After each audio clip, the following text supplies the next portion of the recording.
itu diterima kalau ikhlas. Jadi punya ilmu masih jauh kepada tingkat mulia sebelum ilmu itu jadi amal, diamalkan dengan ikhlas. Kalau punya ilmu saja sama dengan tahu ilmu sholat tapi tidak sholat, apa artinya? Dia punya ilmu sholat, dia sholat tapi tidak khusyuk, tidak benar niatnya, tetap saja tidak diterima. Hati-hati. Jadi waspada nih orang-orang yang punya ilmu. Kalau tidak mawas diri, ilmu itu yang menjadi hijab. Merasa mulia dengan ilmunya padahal hina dalam pandangan Allah. Apa cirinya? Ilmunya tidak menjadi amal solehnya. Berat lagi adalah orang yang mengamalkan. Wah, mengamal bagaimana? Dia sholat, dia umroh, dia haji, dia ngaji, dia saum, tapi pada saat yang sama dia sudah merasa itu adalah amal-amalnya, tertipu. Wah, saya sudah soleh nih. Kalau Allah nggak suka kepada saya, nih saya nggak bisa sholat begini. Buktinya tiap malam saya tahajud. Dia melihat semua itu sebagai bukti kedudukannya di sisi Allah, sehingga dia tidak menyelidiki ketidakkhusyuan sholatnya, dia tidak menyelidiki keburukan akhlaknya. Dia lebih sibuk dengan saya bisa tahajud, saya sudah saum, saya terus saja yang baik-baik. Dia tidak selidiki itu keburukan. Nah, itu hijab. Maaf. Halo. Iya nih, sebagian khusus sekali ya. Jadi hati-hati nih, banyak ibadah, kita banyak saum. Kita sibuk memikirkan, saya sudah saum Senin Kemis, saya sudah saum Daud. Tapi dia tidak menemukan bolongnya mata yang tidak saum, mulut yang tidak saum, pikiran yang tidak saum.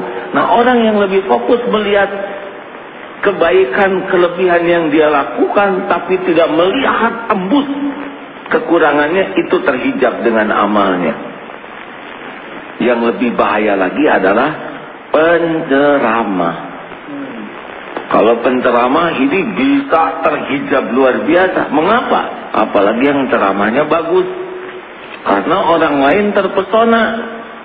Orang lain memuji, waduh Kang, ceramahnya bagus, ini menggetarkan, waduh ini mengharukan, saya bisa tobat. Bilang dia hanyut dalam pujian, dia hanyut dalam penghargaan, dia hanyut, dia sudah mengangkat dirinya sendiri, merasa mulia, merasa hebat, merasa manfaat. Wah, itu hijab begitu tebal, plat-plat baja. Jadinya apa? Senang dia, gembira, cerah, dipuji itu cerah. Wah, bagus sekali ceramahnya. Nanti ceramah yang lebih bagus akan saya keluarkan. Waduh.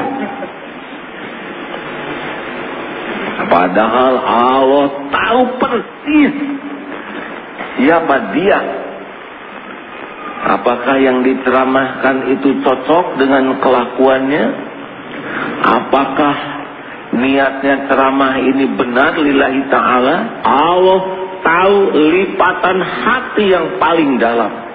Tidak bisa dibohongi Allah subhanahu wa ta'ala, karena dialah penguasa makhluknya yang mengetahui detail. Jadi hati-hati nih yang cengenges-cengenges, dipuji, banyak undangan ceramah, gembira, banyaknya jamaah yang datang. Tuh lihat, buktinya orang berbondong-bondong mendengarkan saya. Wah, itu hijab. Pernah lihat plat baja yang besar? Harusnya bagaimana? Nangis. Ya Allah, ini cobaan. Tiap orang yang datang ke sini saya harus bertanggungjawabkan. Ini seperti dengar radio ini, tanggung jawab nih yang bicara sekarang. Dia harus memikul tanggung jawab. Kalau salah bicaranya, orang salah amalnya, dosanya dipikul. takdirnya orang ada yang mendengar, tidak harus diusir, tetapi harus membuat kita takut. Bagusnya sholat dulu kalau mau bicara tobat. Ya Allah, ini cobaan saya harus bicara. Engkau yang menguasai kebenaran, Engkau yang menuntun lisan, Engkau yang menggenggam hati. Tolong ya Allah, tolong. Saya takut bicara ya Allah. Rabbi shrahli sadri wa yassir li amri wahlul 'uqdatam min lisani yafqahu qawli. La haula wala quwwata illa billah. Gantung ke Allah. Sedang bicara juga tegang hati itu, takut salah.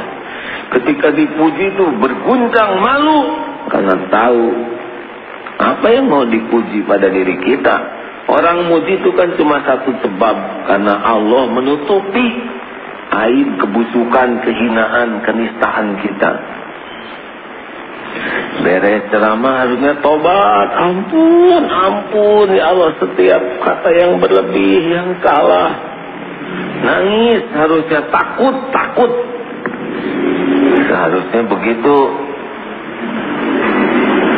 Kalau orang yang takut kepada Allah, idealnya begitu. Apakah Rasul begitu? Saya kira Rasulullah sudah sangat tinggi keikhlasannya. Tapi bagi orang yang mujahadah, riadoh model kita ini, ingin banyak tobat. Nah, saudaraku sekalian, inilah ilmu hijab. Mengapa orang tidak akrab dengan Allah walaupun dia berilmu, walaupun dia beramal, walaupun dia berdakwah? Karena dia sibuk melihat kebaikan, kelebihan, respon orang kepada dirinya. Padahal semua itu adalah fitnah, cobaan. Harusnya yang kita selidiki dari waktu ke waktu adalah, saya ini musyrikin bukan? Apakah saya menyekutukan Allah? Tidak. Saya menyekutukan Allah dengan apa?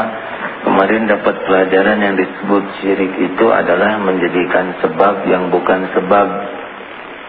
Misalkan kita ke dokter, terus kita menganggap dokter yang menyembuhkan. Sebab ke dokter itulah saya sembuh. Ini sudah mulai menyekutukan Allah dengan dokter. Sebab yang sebab menyembuhkan kita adalah Allah. Dokter itu jalan.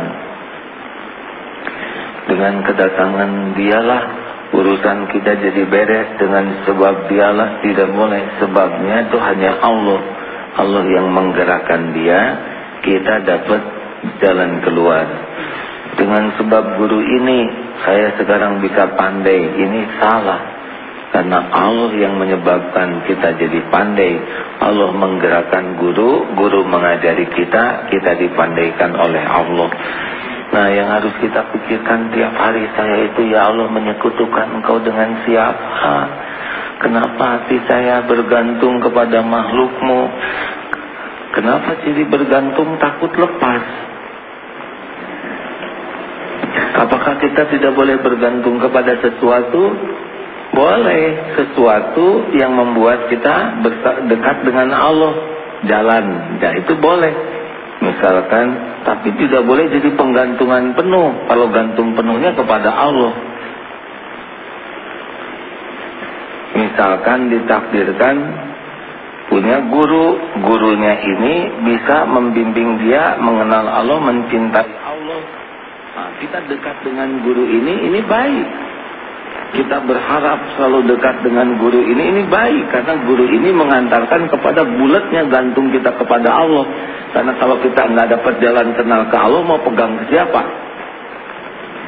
Ditakdirkan punya suami, suaminya ini baik, soleh sekali, akhlaknya bagus dan mengantarkan istrinya bisa, ini ya Allah, saya jangan dipisahkan dengan suami saya, karena suami saya ini bisa membuat saya mencintaimu. Nah, jadi jalan mendekat ke Allah itu bagus, tapi